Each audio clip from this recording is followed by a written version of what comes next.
Hi everyone, it's Elo. I hope that you are doing well. In today's video, I wanted to just talk to you guys about another sort of confidence building and self-appreciation sort of topic.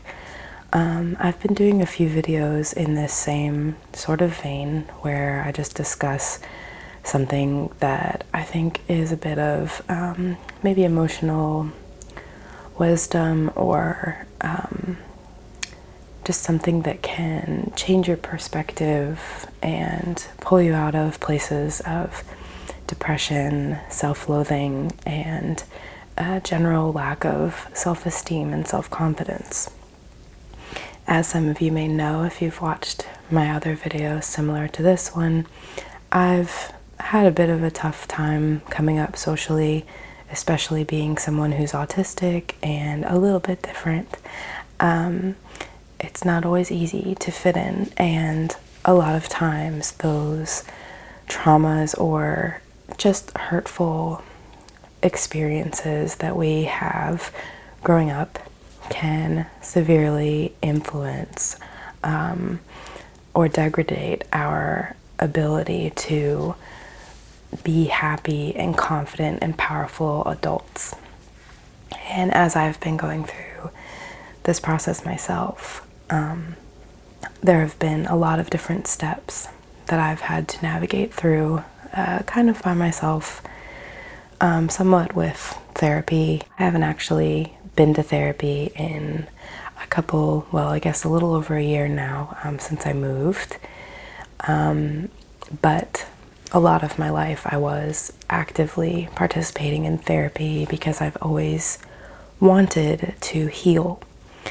And I feel like I've learned a lot and I've gone through a lot, and sharing like this is my way of trying to help other people who might be going through the same thing, might not have the resources for therapy, might not feel comfortable going to therapy, might just not even know where to start, because it's difficult to get perspective on the issues that are very near and dear to you and things that are just really emotional for you.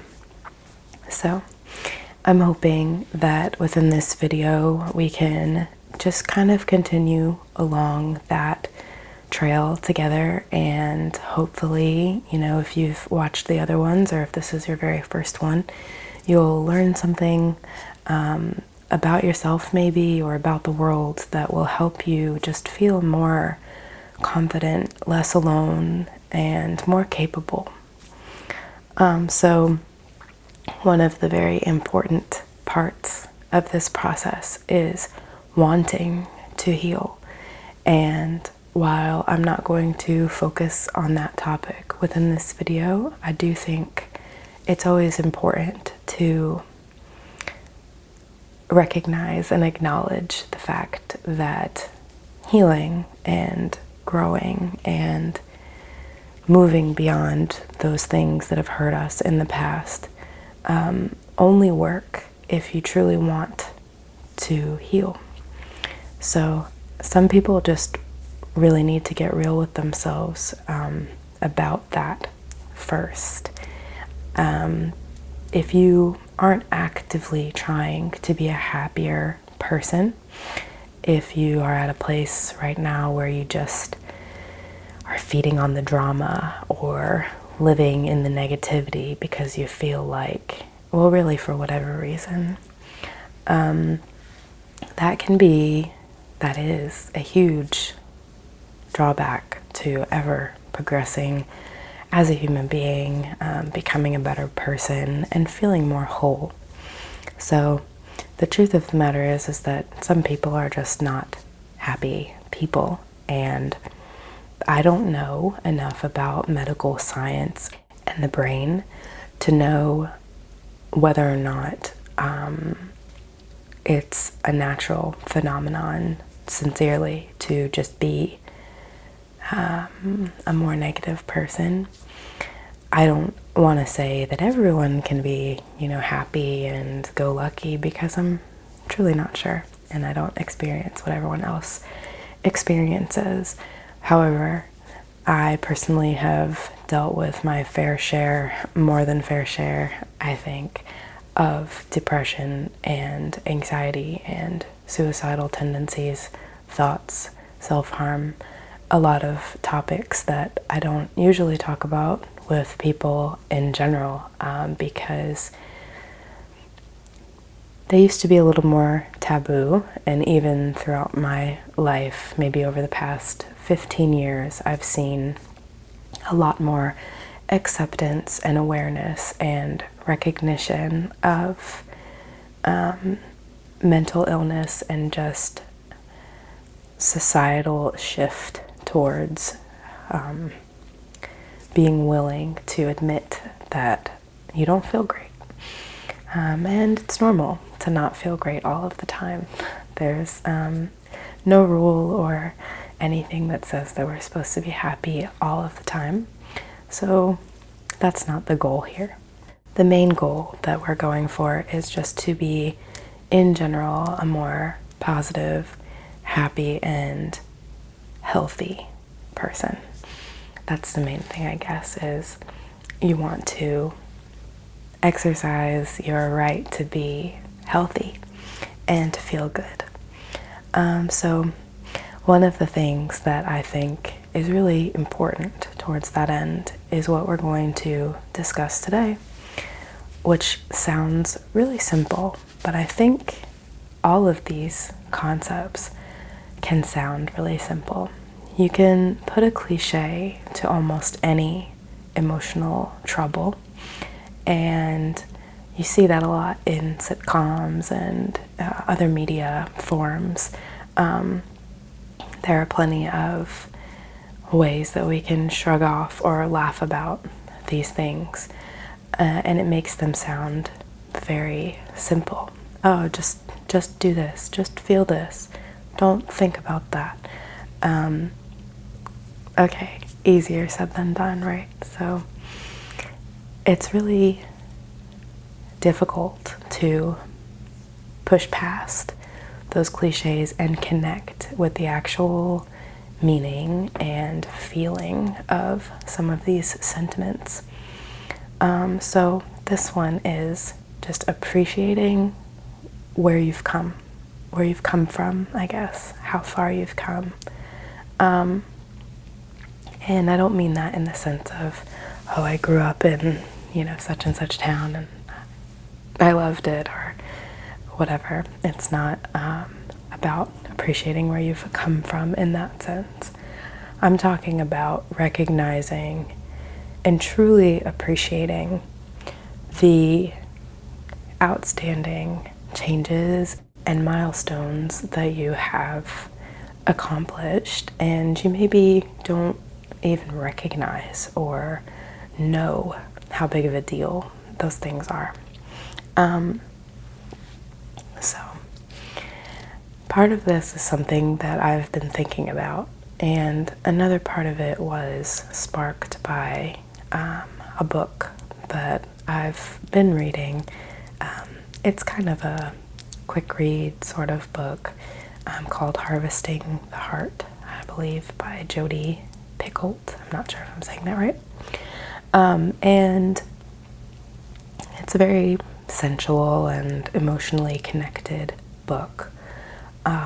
It deals with a lot of things that I think, even if you've never really been in that position, you can sort of relate to in a way.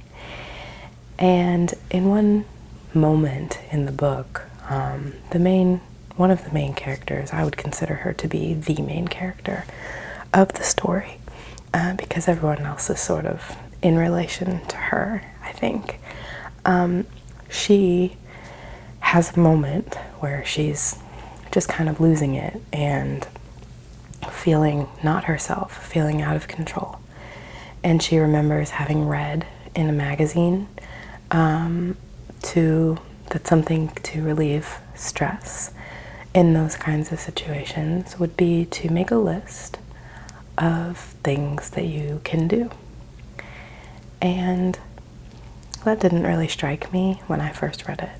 But then I read her list, and I found the things that she put on there to be so interesting because they weren't really grandiose or particularly out of the ordinary. The character wrote things like, I can change a diaper, and I can feed my son, without burning his tongue. I know when the bottle's ready, or I know how to mix formula, or I know how to make my husband smile. Things like that. And that just continued me thinking along this path of appreciating the things that we can do. So the reason why I think this is so important is because oftentimes we stay comparing ourselves to other people, and we rarely take the time to compare ourselves to ourselves. Or if we do, it might be something small or exercise related, actually, I think is another prominent one, because it's very measurable. If you can't run a mile and you walk it every day for 20 days and then you jog it, and then 2 months, 3 months later you can run a mile, no matter how slow, you've still made measurable progress, and you can say, I feel really good about this because I've done something that I couldn't do before. So that's a great feeling, and it's something that I think we don't indulge enough in. It's really good to support yourself and to recognize that, oh my God, I couldn't do this before, but now look at me. I'm coloring this thing beautifully, and I used to have no sense of, artistic ability, or I don't know, interacting with my mail lady, and I used to be too shy to even say hello. Whatever the thing is, there are a lot of ways that we can mark and measure that we've come forward. So, for example, with myself, even with my YouTube channel, when I first started doing this, I was filming on a crappy webcam through my computer. There was a lot of background noise. I didn't have editing software, especially even before the webcam, when I was just on my iPhone. And sometimes I think, man, I've put all this time and effort into this, and what have I really done? I get down on myself thinking, I'm not a big name. Nobody really knows me that much. I have my people, all of you, who I'm so thankful for, and I've been so appreciative and happy to have met all of you and to talk to you, to read your comments, especially, those of you who either go out of your way to say, hey, I never really comment, but I had to tell you this. Or all the way to people who comment on, every single video and say, how's it going? All of that matters to me. But I think sometimes I don't give myself enough credit for where I've come from, because I look at huge ASMR artists, people who everyone knows their name, everyone knows their content, whether they like it or not. And I think, man, maybe I'm not cut out for this. Maybe this isn't something that I'm really that good at, or maybe I don't have enough to share with the world. And that can make me feel pretty down, obviously, feeling like, why am I putting all this effort into something that's not paying off for me? Or why am I putting all this effort into something continually when I'm not having these, explosive results? But it doesn't always happen like that in life. And I think that that's a hard lesson to learn, you know. There have been a lot of times throughout my life where I have put in an insane amount of work thinking that I'm guaranteed a reward because, well, look how hard I worked, you know. I put in the effort and I didn't cut corners and I did everything by the rules, and I deserve, I think in my head, I deserve, you know, that piece of cake, or I deserve an A on this paper. I deserve, you know, to relax because I worked really hard. And I think that that's, to an extent, sure, you do deserve to be able to reward yourself when you do well. But I think that focusing on a certain reward or setting an expectation of, well, I need to have 100,000 subscribers by next year, or I'm no good.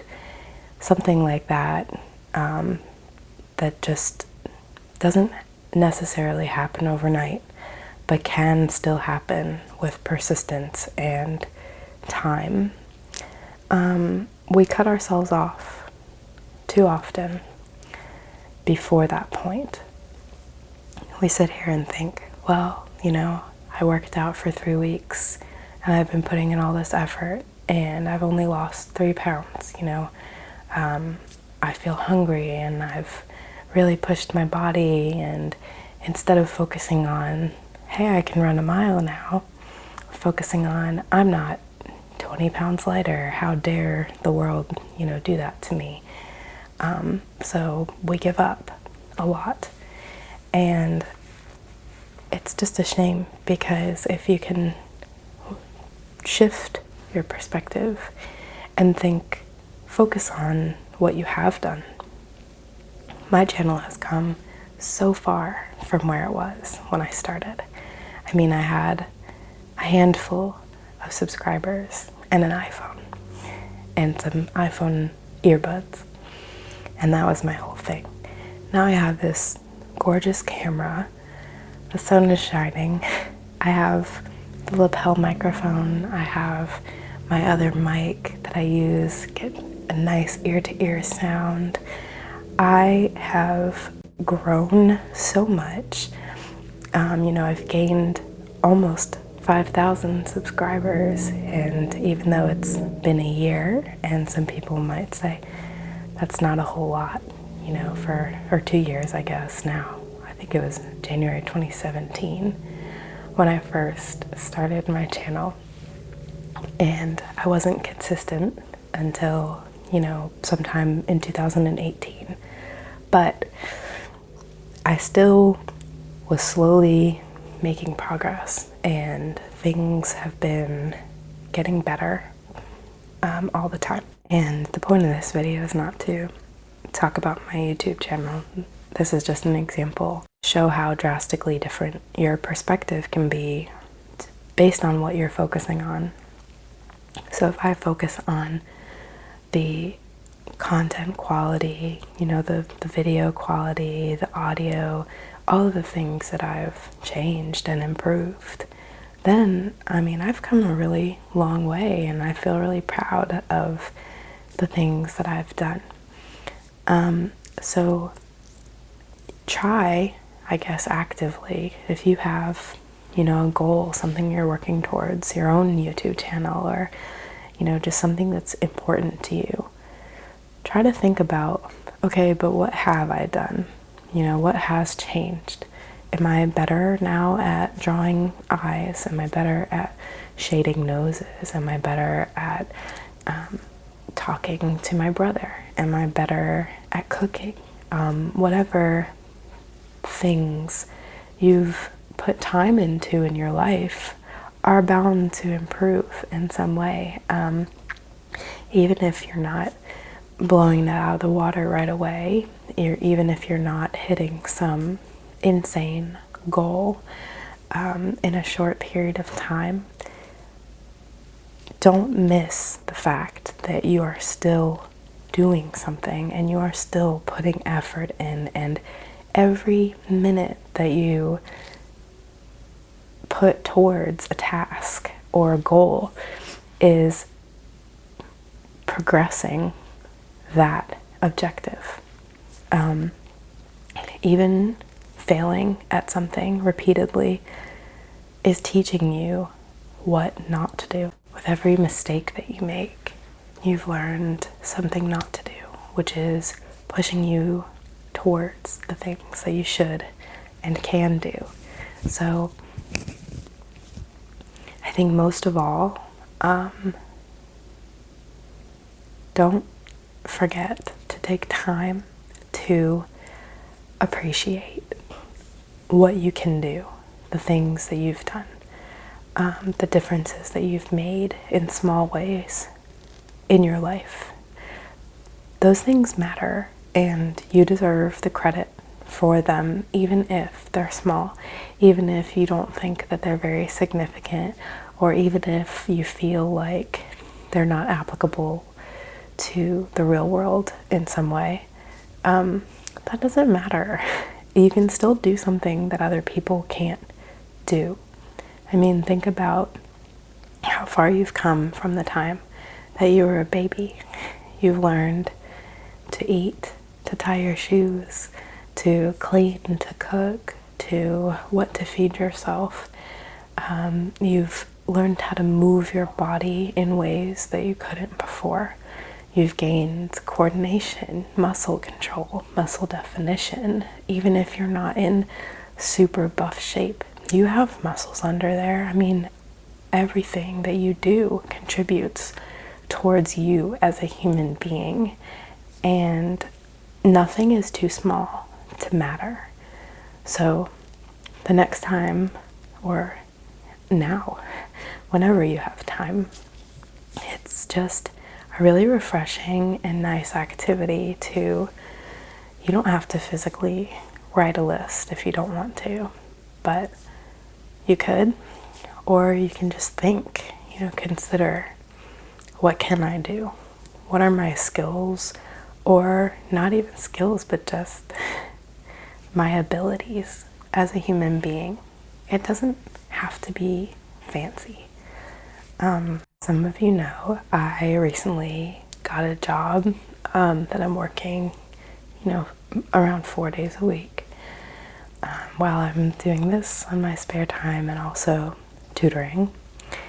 And that job that I'm doing is waitressing tables at a breakfast cafe. And I know that waitressing is looked down upon as just sort of a menial type job. Allegedly, you don't have to be anyone special to be a waitress or a waiter. But that's actually not 100% true. And even though I'm just a waitress and not doing anything particularly earth-shattering, not everyone can do what I do, and not everyone can do it to the level that I can do it, and not everyone is happy doing what I do, but I am. I find that waitressing tables gives me a great sense of accomplishment, and no, it's not what I want to do for the rest of my life, but for right now, I'm very happy doing that. When I come home after a long day of work, I feel really good that I've completed all those tasks, that my body was able to withstand staying on my feet for 8.5 hours straight with no break, no sitting down, no stepping outside, no stopping. I work from the minute I clock in until it's over, and sometimes that's almost 10 hours depending on the day. Weekends, sometimes I have to be there at 6 o'clock or 6:30, usually 7 at like the latest.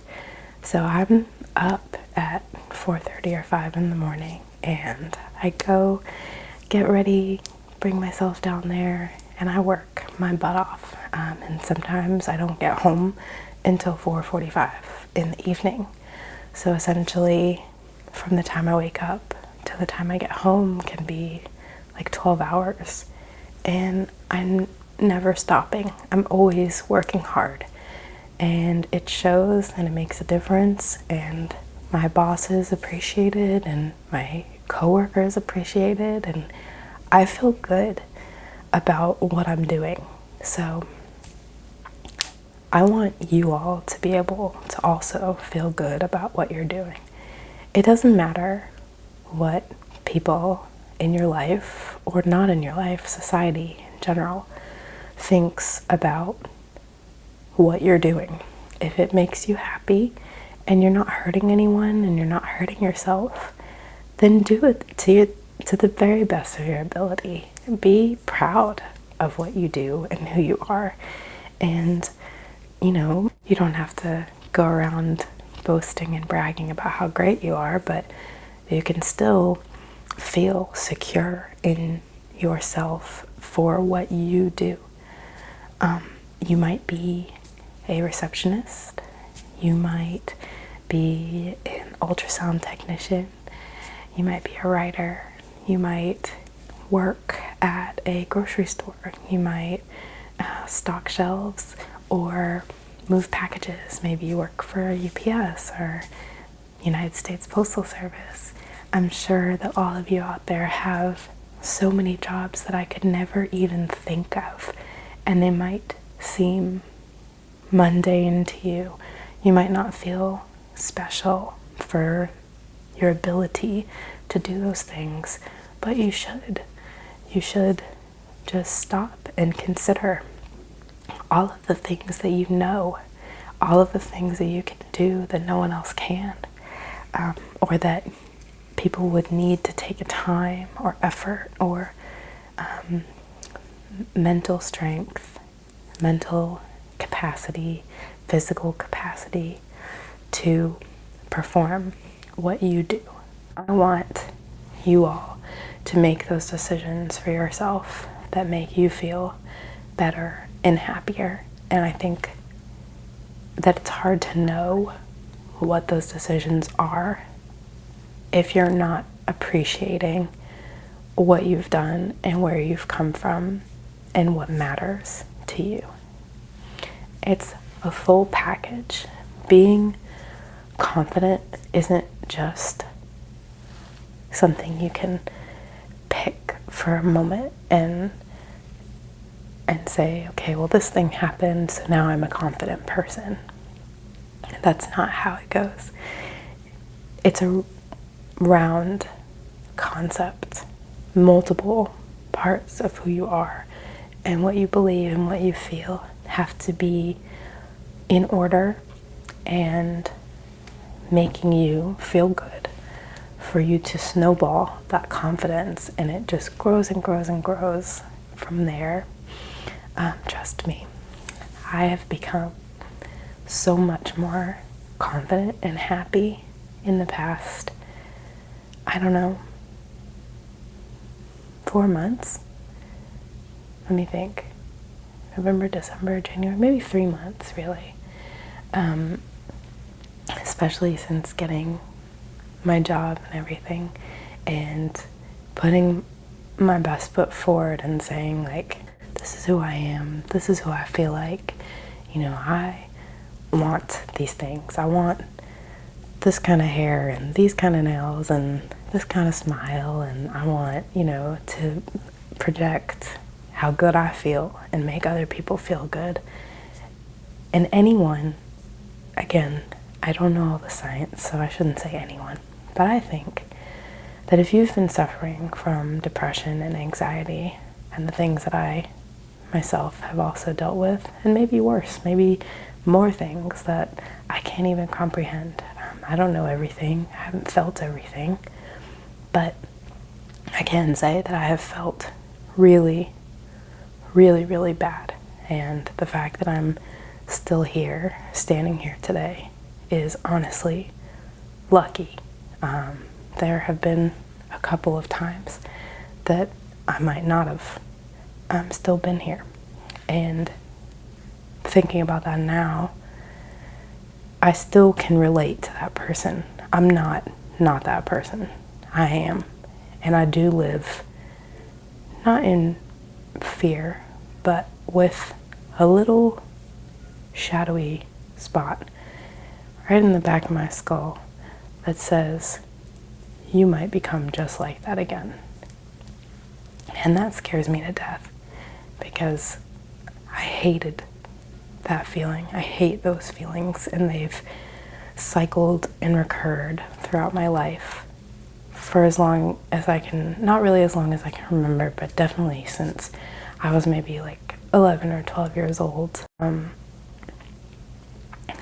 I've battled these issues, for almost 20 years now, and it's hard, especially when you feel like you're doing so well and things are going so great, and then one thought or one moment can shatter everything, and sometimes it leaves you broken for days, and sometimes you don't know when you're going to want to get out of bed again, and sometimes you don't feel like it's worth it. Even if you did get out of bed, what's the point? Like, who cares? Why does my life matter? Why should I bother trying? And it's in that perspective that we never take the time to appreciate the things that we can do and the things that we have done and the differences that we've made as people.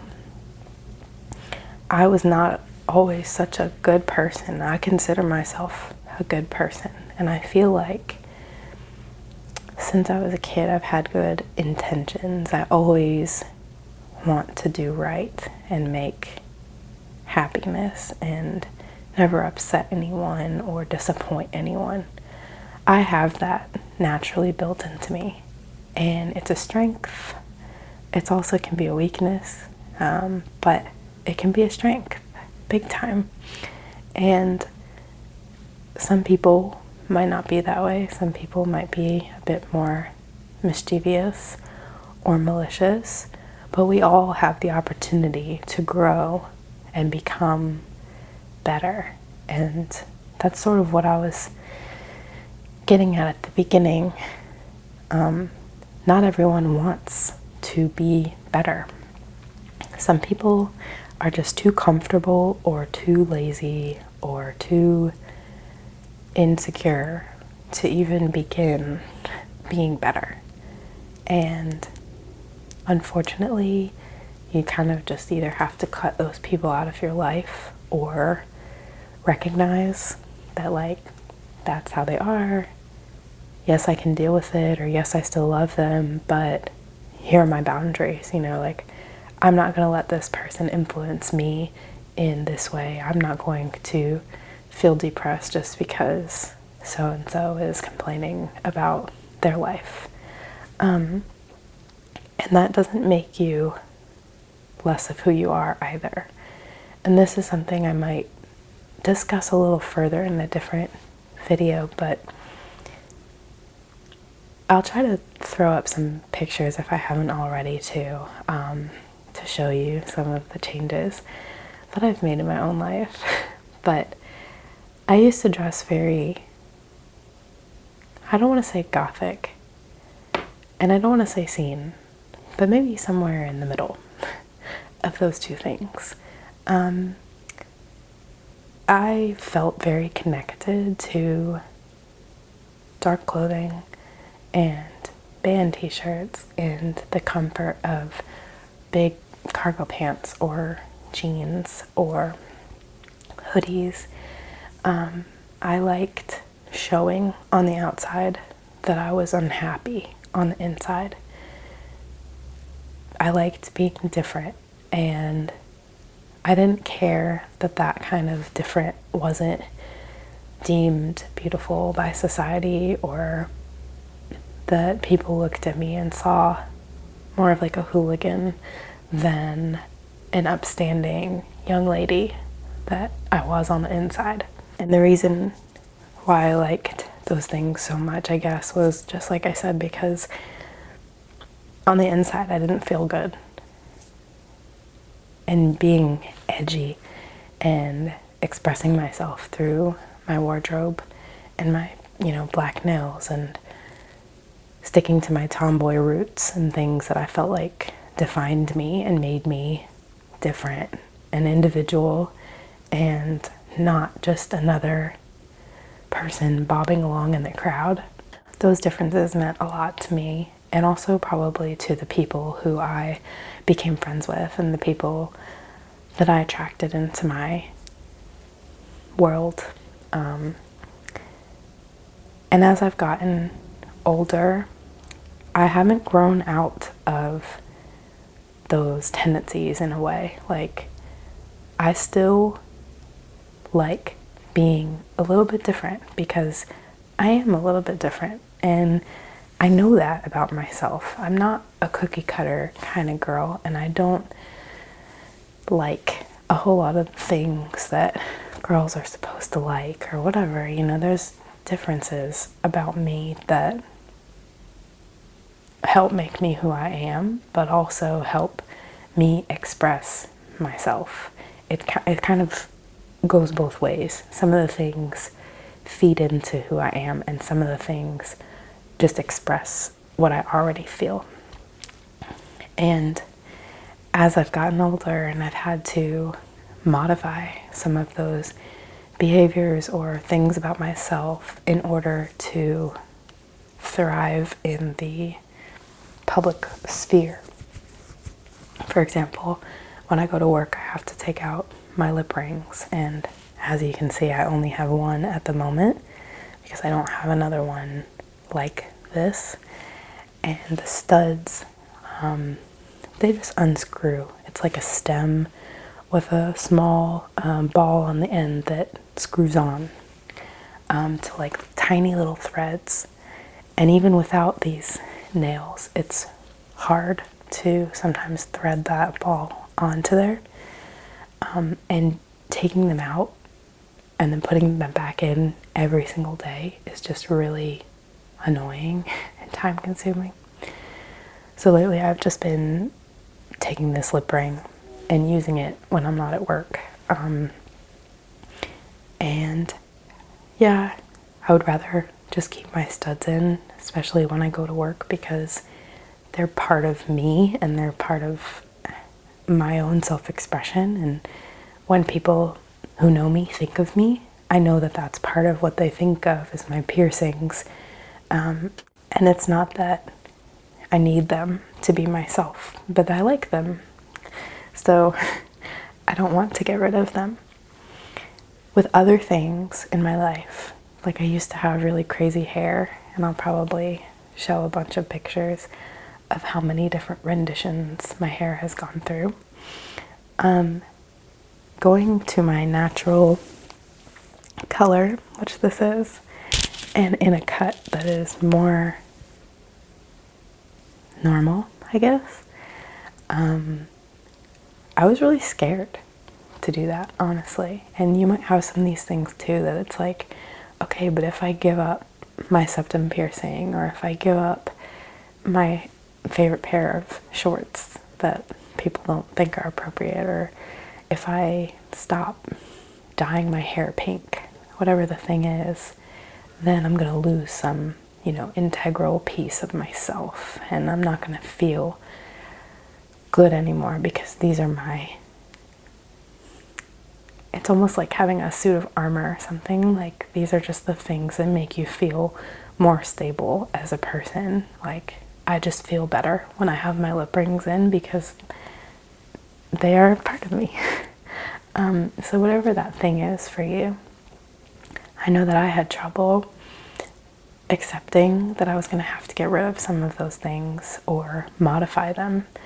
And I worried often, like, I'm going to diminish as a person if I don't have my hair crazy, if I don't look seen, if I don't dress goth, if I don't listen to nothing but metal, then people are going to see me and just think I'm some plain girl, or that I support whatever.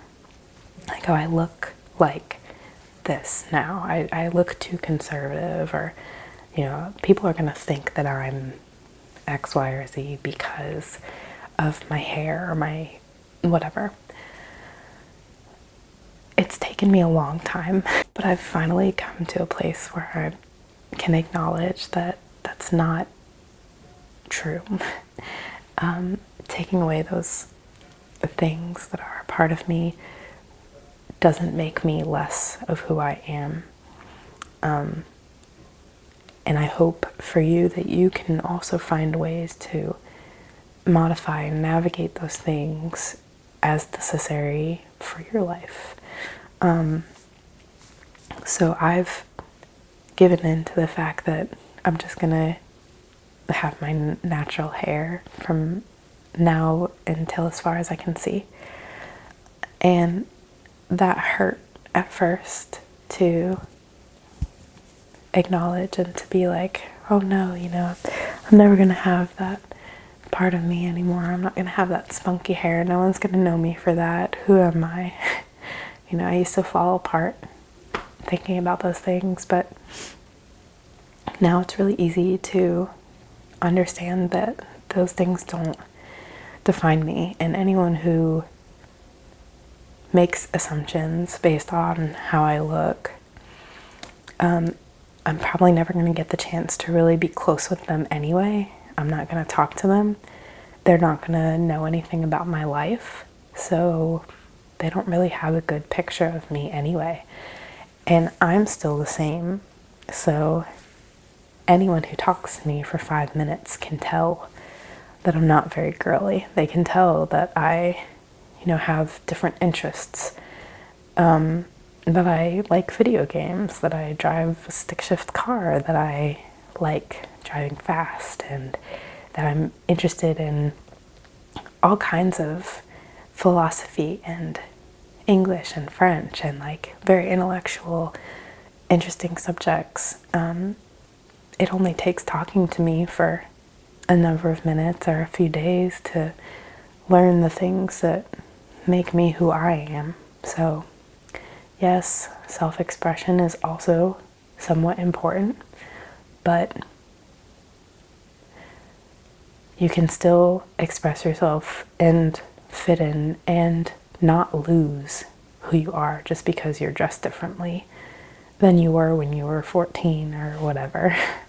And I know that seems very tangential on the whole, but this is another thing that I have accomplished. I have become someone who doesn't feel insecure because I don't have those pieces to alert people immediately.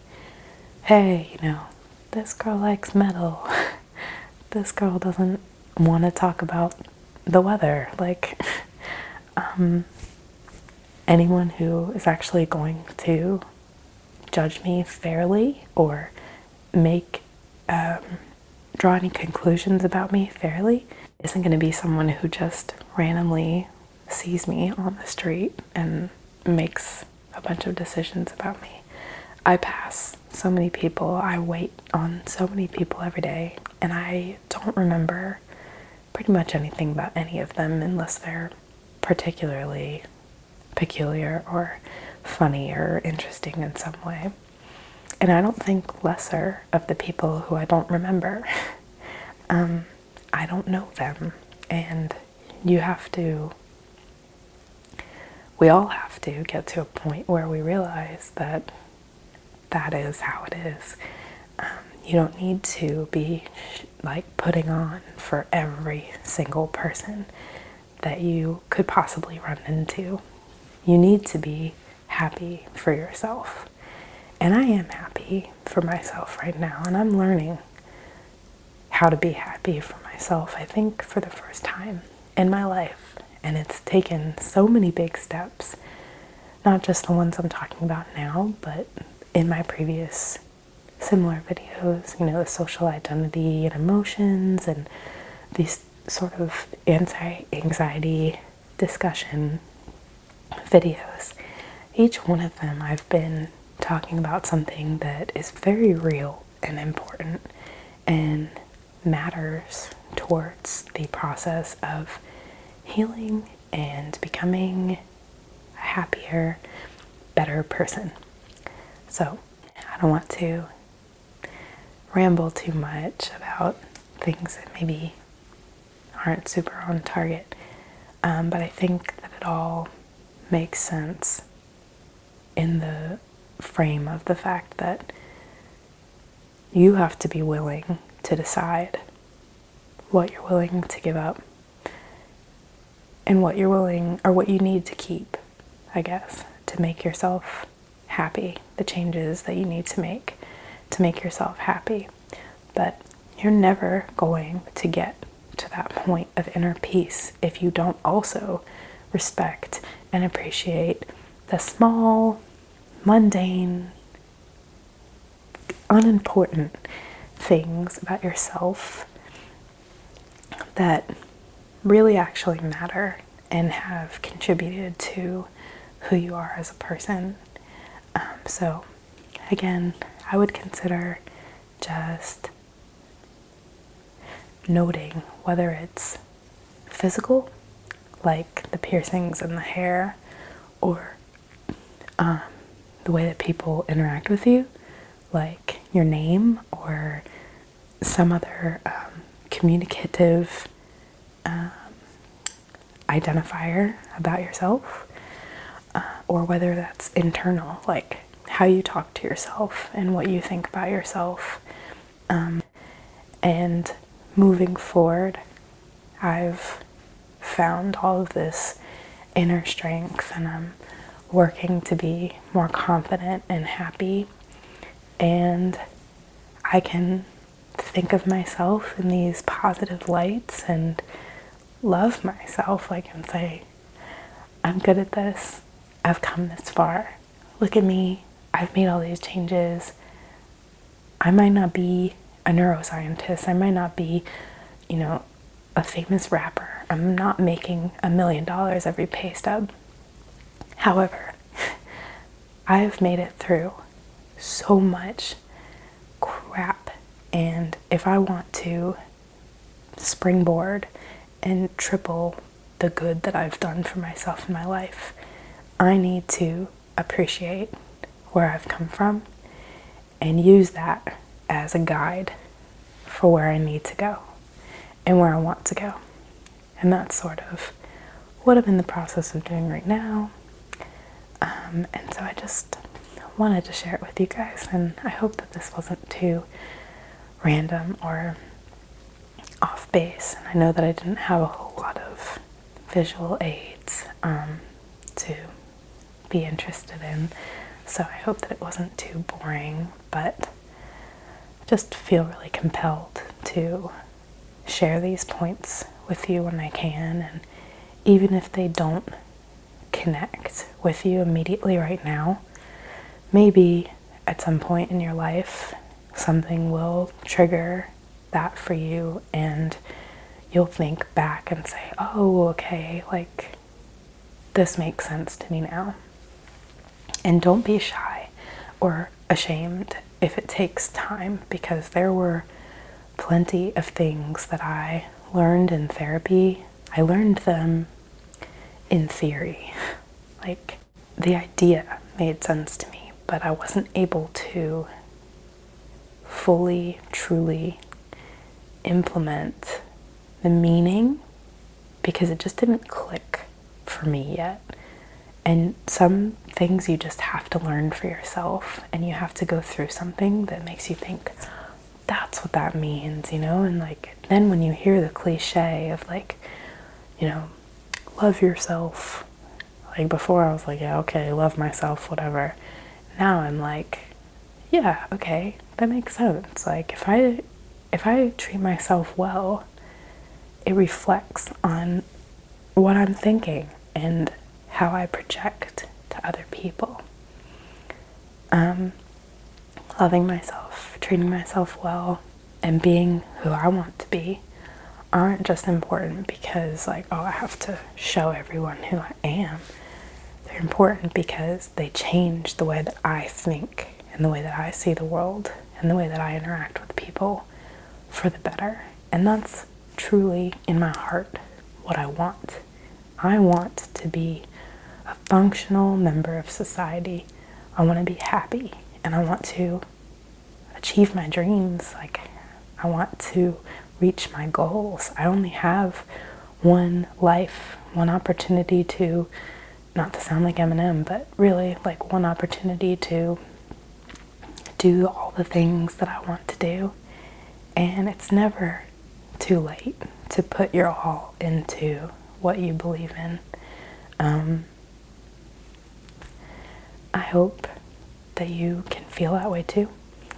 And if you're struggling with any of these things, I'd love to hear from you. I'll try to help as much as I can, or at least provide an alternative perspective that maybe you can just think about and wait until it clicks into place for you. It takes time.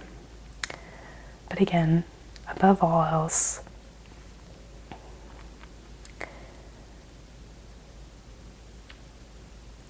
be honest with yourself about what you want.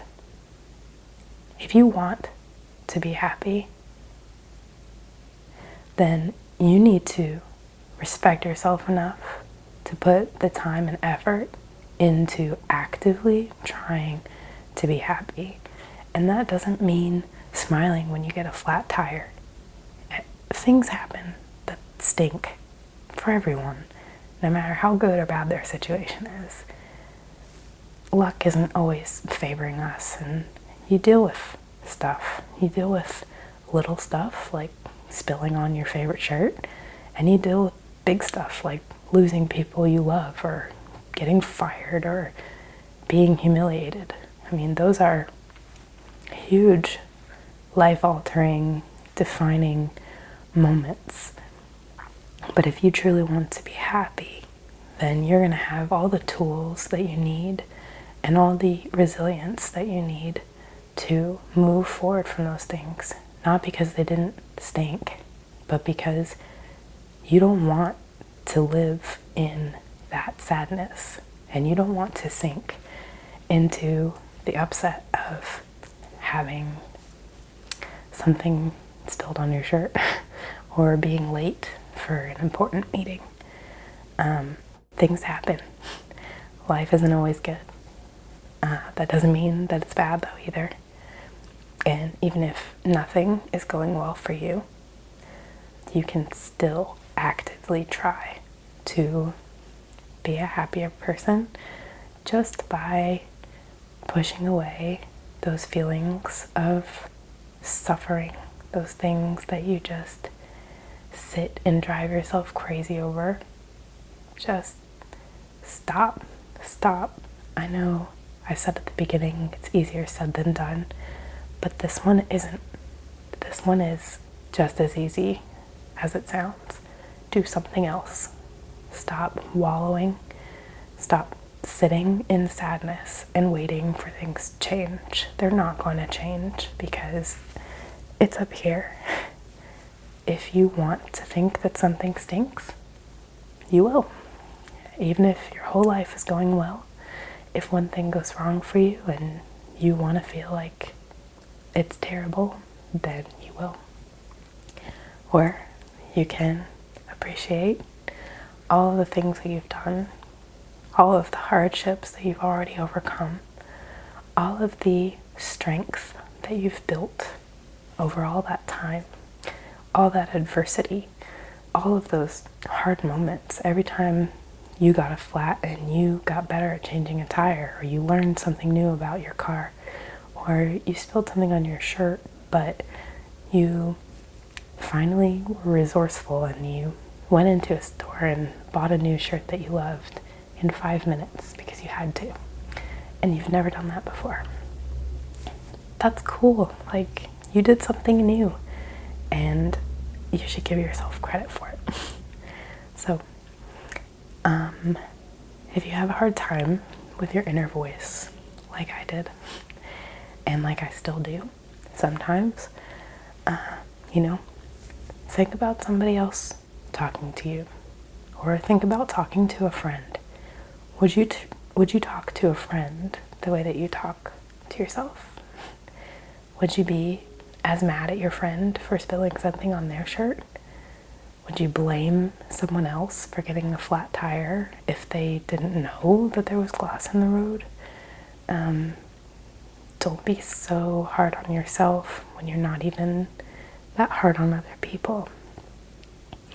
If you have a bad voice in your head, whose is it? Is it yours? Is it your brother's? Or your mom's? Or your best friend's? Consider those relationships and what they're doing to you, and consider whether or not they're healthy or if you need to make some changes. And start rocking your own inner voice, Maybe you don't think you're the best. I don't think I'm the best. I don't think I'm particularly pretty or, out of the ordinary, smart or anything like that. Like, I'm not amazing. I don't say any of this to make it seem as though I have it all and I know it all, and I definitely don't. I still think that I'm a total nerd and a goof, and I am clumsy and not always very well coordinated, not always particularly articulate. I don't always understand things that are common sense. So what? Not everybody, everybody has those things. Not everyone can do everything. No one can do everything. So, just appreciate yourself, appreciate what you've done and how far you've come, and think about the things that you've accomplished, even if they seem small. I'm proud that I'm getting up every day at the crack of dawn and waiting on tables and proving to myself that I can do it. And I haven't cried once, I haven't broken down. I'm doing it, and you can too. So I hope that this was a little bit helpful or informative, or at least sleep-inducing, if nothing else. And I will hopefully see you guys in my next video. Okay.